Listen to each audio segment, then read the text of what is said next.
যুক্তরাজ্য, অস্ট্রেলিয়া ও কানাডা ফিলিস্তিনকে স্বাধীন ও সার্বভৌম রাষ্ট্র হিসেবে স্বীকৃতি দিয়েছে।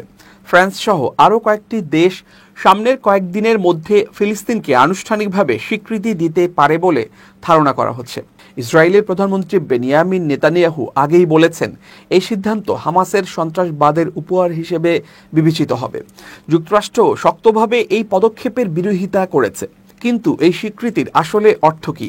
এর ফলে কি পরিবর্তন হতে পারে?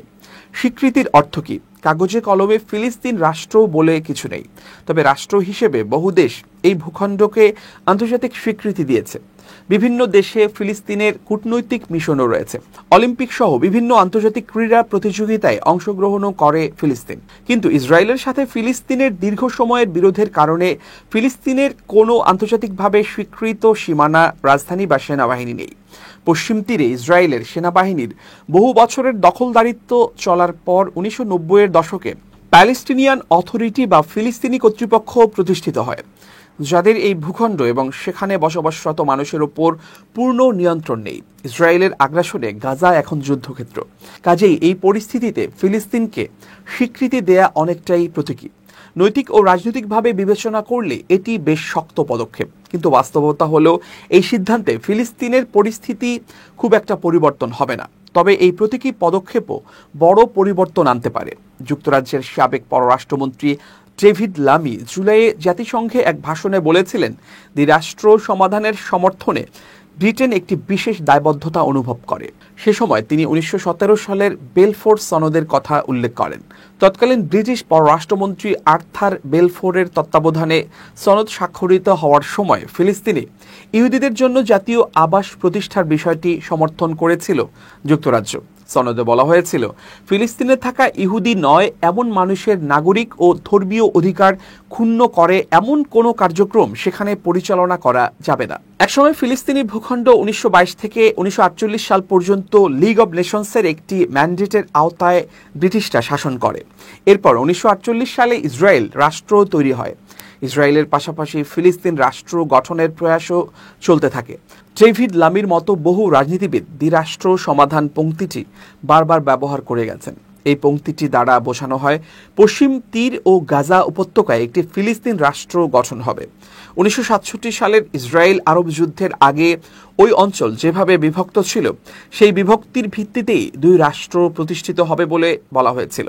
1967 সালে যুদ্ধের পর ইসরায়েলের দখলে চলে যাওয়া পূর্ব জেরুজালেম হওয়ার কথা ছিল ফিলিস্তিনের রাজধানী। তবে দ্বিরাষ্ট্র সমাধানের ক্ষেত্রে বহু বছর ধরে আন্তর্জাতিক প্রয়াস চলমান থাকলেও শেষ পর্যন্ত কোনো সমাধান আসেনি। আর এর মধ্যে পশ্চিম তীরে ইসরায়েলের অবৈধ দখল যত বেড়েছে, দ্বিরাষ্ট্র সমাধান কথাটি দিন দিন ফাঁপা বুলি হিসেবেই প্রতিষ্ঠা পেয়েছে। ফিলিস্তিনকে রাষ্ট্র হিসেবে স্বীকৃতি দিয়েছে কারা? জাতিসংঘের 193টি সদস্য রাষ্ট্রের প্রায় 75 ভাগই ফিলিস্তিনকে রাষ্ট্র হিসেবে স্বীকৃতি দেয়। জাতিসংঘে ফিলিস্তিনের সদস্যপদ স্থায়ী পর্যবেক্ষক হিসেবে। এর অর্থ তারা জাতিসংঘের কার্যক্রমে অংশ নিতে পারবে, কিন্তু কোনো বিষয়ে ভোট দিতে পারবে না। ব্রিটিশ আর ফরাসিদের স্বীকৃতির পর জাতিসংঘের নিরাপত্তা পরিষদের 5টি স্থায়ী সদস্য দেশের 4টির সমর্থনই পাবে ফিলিস্তিন। চীন আর রাশিয়া 1988 সালে ফিলিস্তিনকে স্বীকৃতি দিয়েছে।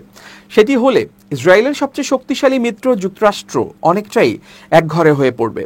ওয়াশিংটন মাহমুদ আব্বাসের নেতৃত্বাধীন প্যালেস্টিনিয়ান অথরিটি বা ফিলিস্তিনি কর্তৃপক্ষকে স্বীকৃতি দেয়, সেটি 1990-এর দশকে গঠিত হয়েছিল। ওই ঘটনার পর থেকে অনেক দেশের প্রেসিডেন্টই ফিলিস্তিনি রাষ্ট্র গঠনের প্রচেষ্টাকে স্বীকৃতি দিয়েছেন, তবে ডোনাল্ড ট্রাম্প তাদের মধ্যে পড়েন না।